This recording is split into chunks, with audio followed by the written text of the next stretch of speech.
Right, hello. So this weekend I'm at home. The good wife, the beautiful wife, has gone away on a hen party for 2 days. So I'm left here with two teenagers, no problem. But I can't really get out the house and do anything outdoors. So I'm going to be doing something here. Now, the problem I've got is there's a house just over there. That neighbour wasn't really that happy that I was putting up loads of antennas in the back garden. They said it looked ugly. Must have the precious. And I did promise that I wouldn't provoke him. So, if I did have a choice, I'd probably put up a mast here. So, I'm thinking of putting up two of the Ampro whips for 17 metres. Just have that hanging around for a few hours. So for the mast, I'm using this guying kit from a Klansman kit for Klansman mast, and of course, like all my equipment, it's all been neatly packed away and very easily to deploy. A matter of seconds I can get all this up in the air.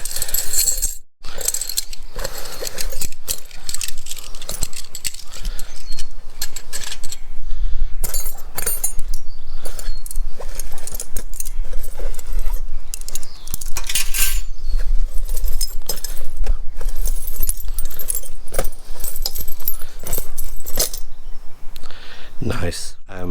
With this mast I've put on, these came off, Callum gave me some spare guying sections, so thank you Callum, DX Commander, for them. So basically I just took these out, took the section out and dropped these in so I can guy that up.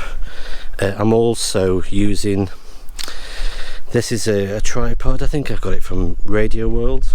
It's a tripod. It just gives me the ability just to get the mast up so I can work on it without having to mess about too much.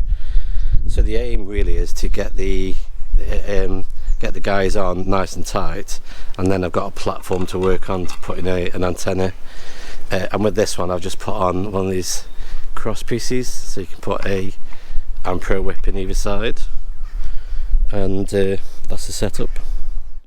What I like about this I think it's Klansman, but you get, I don't know if you can see that, but on each of these you get, whether it's the like bottom section, the upper and the middle, so you got different lengths, and you can easily pluck out ones that are similar length. Just make life easier.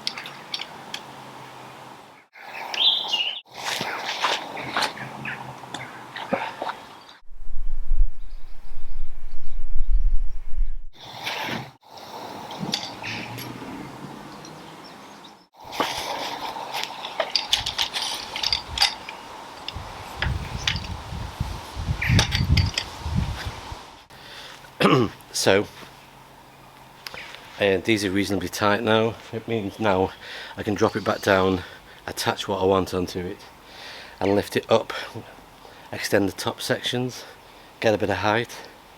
Obviously I am conscious of not actually going crazy high with the whole thing. It does stick out like a sore thumb a little bit, appreciate that, but I'm going to put on the Ampro whips.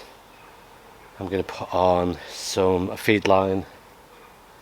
I think I need to put balun on to attach the dipole onto a feed line, so I'll try and find something. Right, for the feed line I'm using this super heavy, super tough, I think it's Messi and Polini. I'll find the details put into the notes below, but this is very similar to RG213 and it doesn't flex, and it's got some weight behind it, so it'll be interesting to see what effect that has on the dipole center. It's only tie wrapped on for now, and I've got a feeling the weight of this, unless I support it, anchor it a few times, so that the weight isn't directly out, sort of do, rather than putting the weight directly on the center pole, give it a couple of anchor points. That'll stop it from pulling down then. Yeah, that's what I'll do.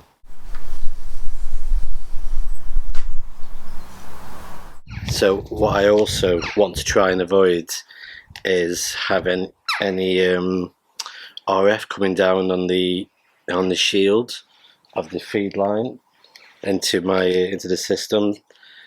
I really haven't got much to choose from because it's a real thick piece of feed line.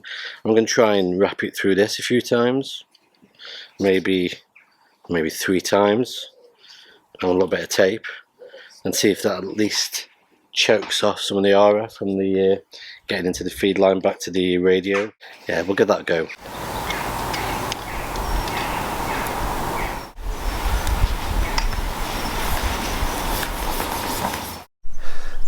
Right, well, it's on. Got a few turns. I really don't know if that's going to be any good or not. I'm sure I'll get 1 bonus point for trying.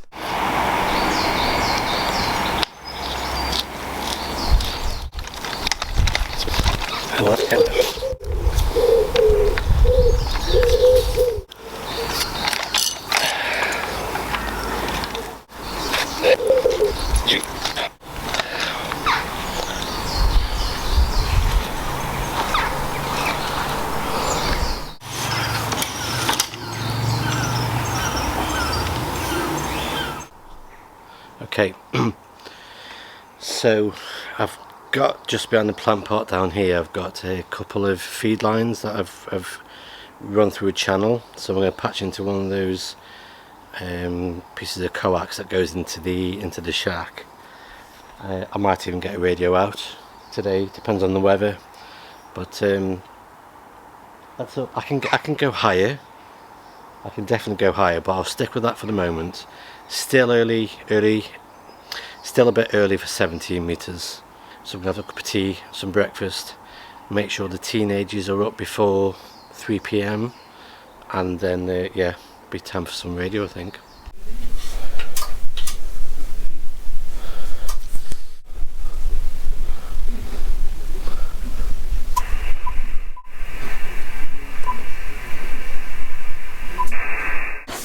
Right, this was meant to be a simple job, but for some reason, since last time I used this computer to connect to that radio, the audio...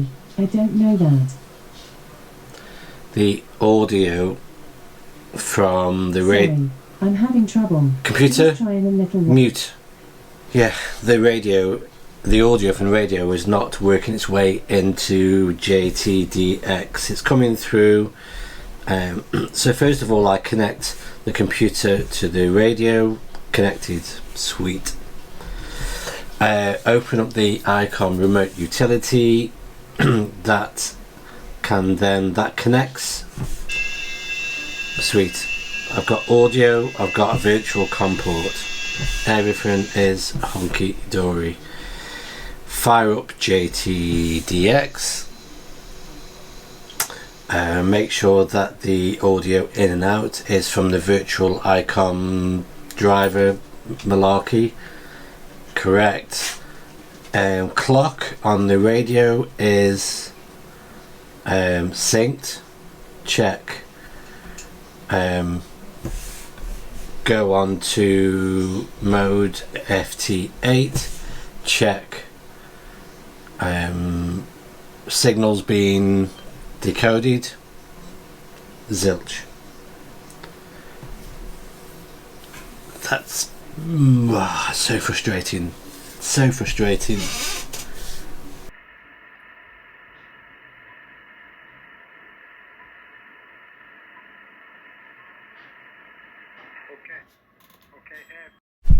Okay, so I'm using JT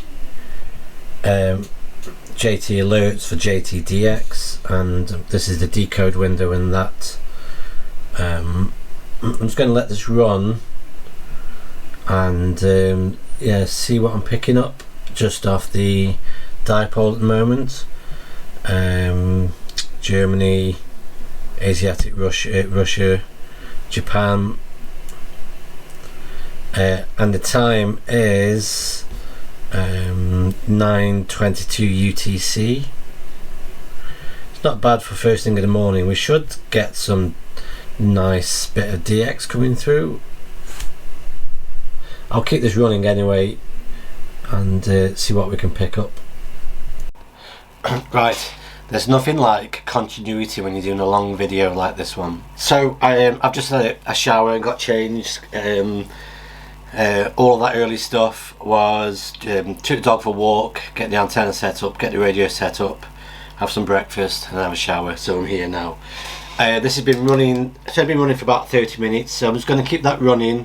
There's lots of stations coming through. Let me just turn that volume down a bit. Lots of stations coming through, so we'll revisit this during the morning, and then hopefully later on we'll get some voice coming through and we'll try and make some contacts on voice. We'll also make some contacts on FT8 as well, but at the moment I'm just receiving and decoding. I just wanted to take just a few minutes to just talk about so I want to take a few minutes just to talk a little bit about the channel and just a few thoughts that are currently floating around in my head. So one thing that I've always tried to ensure on the channel is that I'm being honest with my level of knowledge, with my understanding of what I'm doing. I never intended for this channel to be another expert led I'm going to teach you how to operate ham radio. It's not that kind of channel. I've always wanted to just capture the experience of being a happy beginner, of somebody that enjoys the journey, enjoys the learning journey. So what I've tried to do is capture the experience of that, and the experience of trying out new things in ham radio or whatever of the hobbies or interests that I've got. I've always tried to capture that the enjoyment of learning. So when you run a YouTube channel, when you create videos of yourself doing anything that's technical or mechanical or whatever, you do run the risk of making a fool of yourself, of getting things wrong. And for quite a few people that can be really stressful, I guess. If they're running a channel that is about them being an expert and knowing everything, then attention to detail is really important. I haven't got the time to be that detailed and pretend that I know everything by reading the book and then doing a piece to camera, reading the book piece to camera. So as you see in quite a few videos, I fumble about sometimes. Things work, sometimes things don't work, and hopefully by being honest with that, you can learn from the mistakes as much as you can learn from when things are going right. Sometimes it's really comical, and I enjoy the comedy side of it. For example, in the last video, and if you've not seen it, I'll put there'll be a link to it. In the last video I put up the 9x9 command tent, and it was Andy Ragg that first alerted to me on the comments that the thing was inside out. So luckily it didn't rain, or else I would have noticed, but the thing was inside out, and I just think that's so funny.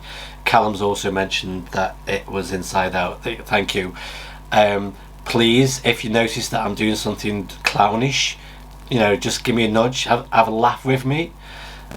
What I do get on the channel on occasion, not very often, but on occasion, I get somebody that's really, really serious, and somebody was sending me a message today.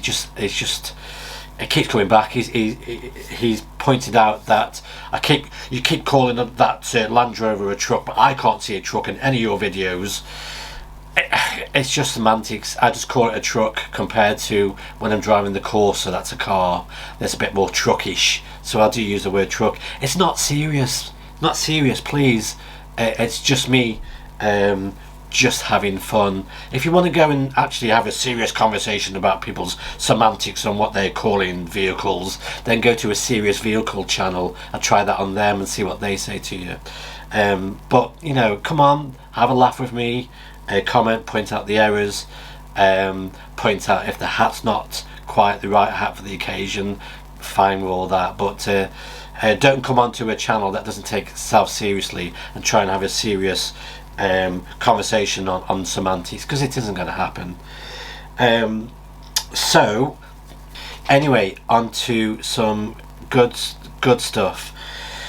So since the lockdown has started to scale down, they haven't ended yet. There's been a period of uncertainty, and we're still in a period of quite uncertainty around outdoor events and all sorts. So it's been really difficult anyway for me to plan activities, to take a camera out and take you guys out and do lots of different things. I've started to organise with one or two other ham radio operators some events and outdoor shenanigans. I don't want to say too much about it, because I always feel that by saying I'm going to do X, Y and Z over the next month or two, then sometimes I don't do it because life gets in the way, so I want to actually share some really exciting news with you, but I don't want to actually say it's going to be 100% definite. But let's just say that I've been asked to go to a weekend festival, a car festival, a vehicle festival. I said truck then, I shouldn't really say truck. A vehicle festival, and actually man and operates some really top-notch military gear around a military vehicle for the whole weekend. And also I'm going to do a bit of dancing on the Friday and Saturday night, which I'm so excited about. I'm excited about the radio bit. I'm quite excited about dancing as well on the field. So I'll give some more details when we started to confirm that. As we get closer to the date, then I'll reveal more about that. I don't want to say anything too early because it'll jinx it and it'll never happen. There's also I'm also arranging some overnight ham radio infrasound recording event, where a group of us are going to look at VLF and infrasound, as well as a little bit of ham radio. No dates for that, no dates for anything to be confirmed yet. We need to see where we are with coming out of lockdown, but I am trying to mix things up a little bit and do more than just ham radio. So hopefully stick along, and as we emerge from this level of uncertainty around lockdowns and such like, we should start to see more things on the channel. One last thing, over the past few videos, what I've been trying to do a little bit more is capture not just the visual experience of being outdoors and doing radio stuff. I'm also looking at trying to enhance the audio sound a bit more. So where I can, I'm going to try and provide a more immersive experience of operating ham radio. So rather than just talk, carry a camera around, operate a radio and point the camera at the radio, I'm going to try and get a more of immersive experience. So that's planned as well. I just need time time is really short at the moment with work, but hopefully I'll get some a break from work and be able to take the camera out a little bit more into portable outdoorsy environments. So that's it, that's my little piece to camera. We'll get crack on with the day, and hopefully we'll get some good results on FT8, get an idea of what we can hear. I'm going to put out some CQ calls in a while to see who can hear me as well. So happy days. CQ, Mike 0. Thanks so much for the contact, Carl. Mike 0, Sierra Zulu Tango, Florida 8, Delta Zulu Uniform. So stay safe, bye-bye. Oscar Echo 100, Bravo Lima QSF. Right, like I say, you can't beat good video continuity. Yes, I've got changed again. I just want to give a summary. Since last time I spoke to camera, been pottering about, running FT8, been listening a lot on FT8, I've been putting some CQ calls out. I've got a bunch of contacts, quite a few contacts in Europe, but it's a bit like shooting fish in a barrel. Spent a little bit of time making a few contacts on voice on 17 meters, and it's been really enjoyable. Just relaxing, just chilling out, pottering about while the radio's bubbling away in the background, having the, listening to the different stations coming in. One minute you've got stations from the UK, people on ground wave very close to you. The next minute you've got a DX station comes fading in. So 17 meters is a really fun band to just hang around with. It's I really enjoy it. Also, and it's one of those days where it's one of those days where I've not been able to spend all the time playing radio, because you get on with life and doing other things. So been to the shops with my youngest daughter, Fab. We had milkshake, extra Fab. Came back and then took Betsy Delta Zero Golf to the woods. Got some brownie points for that one. And a bit later on, I'm going to just listen in to the end of the openings on 70 meters and see what comes in, see if there's anything interesting flutters by. But I'll see you all on the next video. Bye bye for now.